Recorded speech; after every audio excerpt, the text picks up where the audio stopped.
because it knows you are worthy. The truth is easy. You're worthy. The positive belief doesn't have to work hard at that at all. You're worthy. End of story, period. The negative belief knows you're worthy and has to plot and plan and trick you into believing that you're not. So it has to work many, many times harder than the positive belief to convince you of that. And when the negative belief is working hard to convince you of the negative side, the negative perspective, that energy translates as fear in you. That's what fear is. That's what that feeling is. The negative belief working really hard to convince you of something that is not the truth. So when you understand that, then you will understand that the fear will grow the closer you get to understanding and buying into the truth that you're worthy. So when you become most terrified that you may not be worthy, that's when you're closest to breaking through to the understanding that you are worthy. Okay. You understand? Yes. Because the negative belief is going to use every trick in the book and is going to make you as terrified as it possibly can so that you will not cross that line. But if you simply understand that it's just a trick, it's just smoke and mirrors, then you can cross the line. You can be afraid and then suddenly be out of fear by understanding that the fear is just smoke and mirrors. It's just a lie. It's just an illusion to get you to continue to stay on this side of the line in the negative belief and perpetuate it because it's doing its job. But if you say, oh, wonderful, beautiful, lovely, creative, negative belief, thank you so much for doing your job so well. You really almost had me there. You really almost convinced me that it was true that I'm unworthy. But now I understand you were just doing your job, so I applaud you. You're very creative. I love you. Now you can take a break. Thank you. Does this help? Yes. Right. Yes, it does kind of lead into another idea I'd been thinking about lately. How synchronous idea. Where I struggle to find my excitement, and so often. No, that's easy. Well, so often I think it's because it's so much quieter than the fear that comes up. It's like there's a little excitement and then this little big excitement giant leads fear. to big excitement. Yeah. That's why we say you don't have to start big with your excitement. If you find that you're confused about what you're excited about, just look at all the simple options available to you and just pick the one to act on that has even just this much more excitement than any other option. It doesn't have to be big. Just start with whatever is more exciting than anything else, even if it's something very simple. And if you just keep doing that and just keep picking the things that have a little bit more excitement than any other option, then it will grow, it will expand, it will lead you to bigger and bigger things that are more and more obviously representative of your excitement. Okay. So start wherever you can. We assume you came here to talk to us tonight because this had some excitement in it, yes? Yes. So when you're done with this conversation, when you're done with this event, you have a number of options available to you. Just pick the one that has more excitement than any other and act on it to the best of your ability, taking it as far as you can till you can take it no further with absolutely zero insistence or assumption as to where it's supposed to lead. And you'll be doing it exactly as you need to do it. And it will grow and it will expand because that's what it does. That's what it's designed to do. Give it a little, it'll turn it into a lot. It will appreciate as you appreciate yourself. Do you understand? I believe so, yes. Well, thank you for believing so.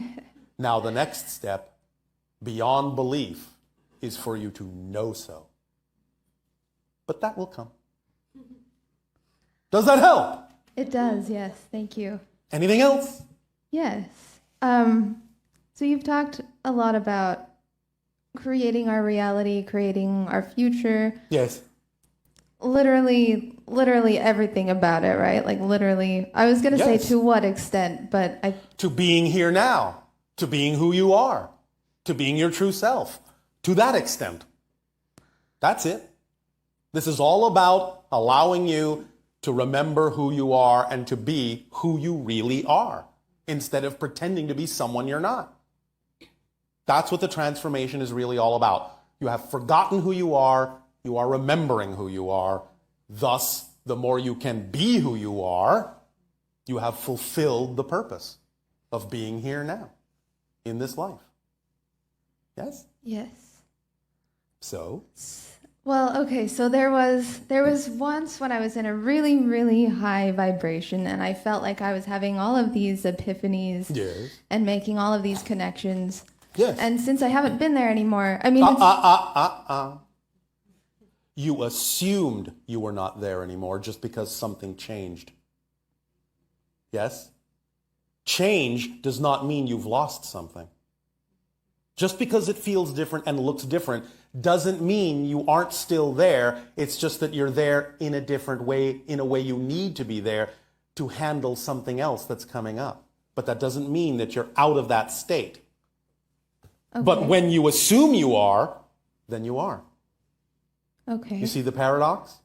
Yes. Just because circumstances change, just because they don't happen the same way they used to, doesn't mean that you're not in the state you need to be in. It just means that you made a change and therefore you now have to look at things differently because that's the next stage of your evolution. You've already mastered that. Now you need another challenge. So things will rearrange themselves again to give you a new challenge, to help you grow, to help you learn to keep things fresh so that you won't be bored.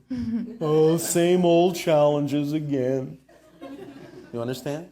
But that doesn't mean that you've lost that state of being. You follow? Yeah. Yes. So watch your definitions when something changes. Don't assume it's negative just because of how it looks. You don't know that for a fact. That's just an assumption on your part. Yes? Yes. All right. So So why not assume the best instead of the worst? Why not? Well, because the best. Yes. So I felt like Go ahead. Finish your sentence. The best. Finish your sentence. I don't remember. Well, that's convenient. I don't know. It's just it involves other people, and I don't have control over other people. Of course not. But the idea is you trust synchronicity, which is part of excitement.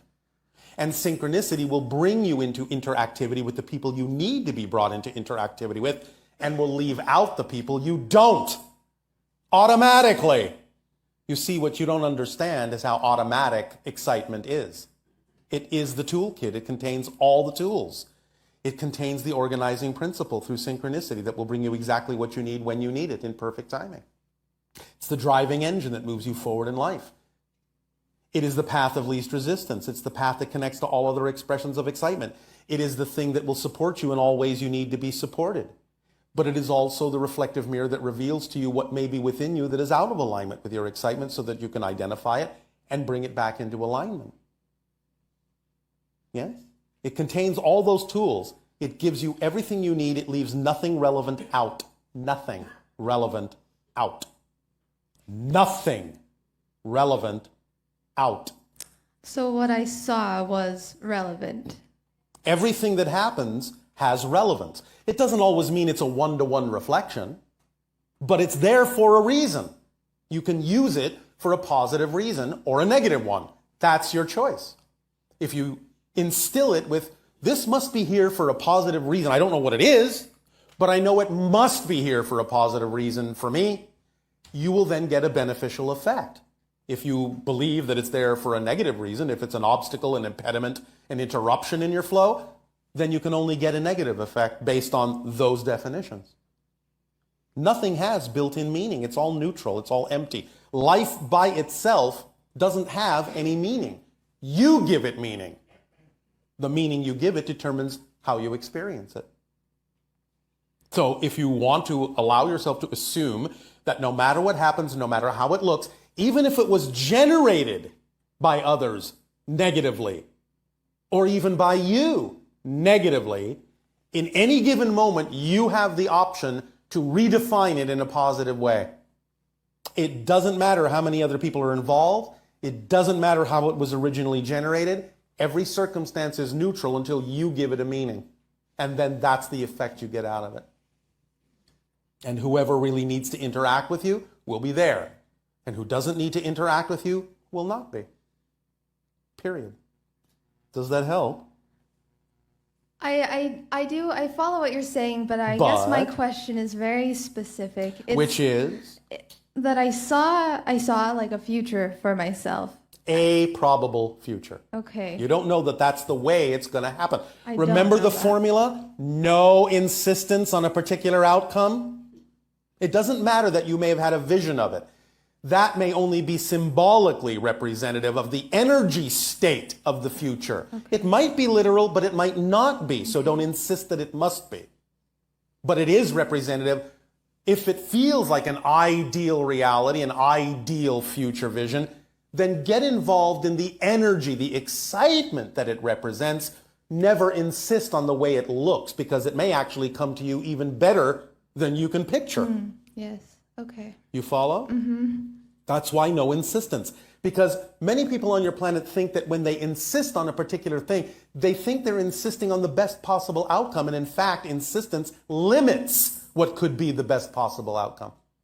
Because you're confining it to your particular vision, and your higher mind may have a different vision that will actually benefit you more than what your physical mind was capable of imagining. Because your physical mind is limited. Your higher mind is not. So let it bring you what is actually representative of the energy that is represented by the picture that your physical mind has, but don't insist on the actual imagery. If it's going to happen that way, then nothing will stop it anyway. But if it could happen even better, why not let it? Right. Yes? Yes. Is this making sense to you? Yes. All right. And then I have one final thing. Yes. You keep saying that a lot. I have been experiencing a really powerful creative block, like an inspiration block. Any advice for overcoming that? It's like the ideas just won't. Be creative about your block. Okay. What do you want to do with the block? You want to write about it? You want to paint it? You want to sculpture it? What do you want to do with your block, your creative block? Dismantle it. Then dismantle it however you wish. Okay. That's creative. Yes? Yeah. When you receive what appears to be a block, the first thing again is watch your definitions. It's not necessarily a block. You're defining it that way. It may simply be an arrow pointing you in an unexpected direction. But if you insist that you have to go this way, then it will feel like a block. When in fact synchronicity in your higher mind is telling you this is actually the path of least resistance, not this. Do you trust the way your life unfolds or don't you? That's the question. So when you experience a so-called block as a block, that's when you know you're not trusting the way your life is unfolding. You're giving it a negative definition and thus experiencing it in a negative way. Never assume that a block is actually a block. It may simply be a road sign pointing in an unexpected direction. Follow it. Yes? Yes. Does this help? Yes. Thank you. Thank you.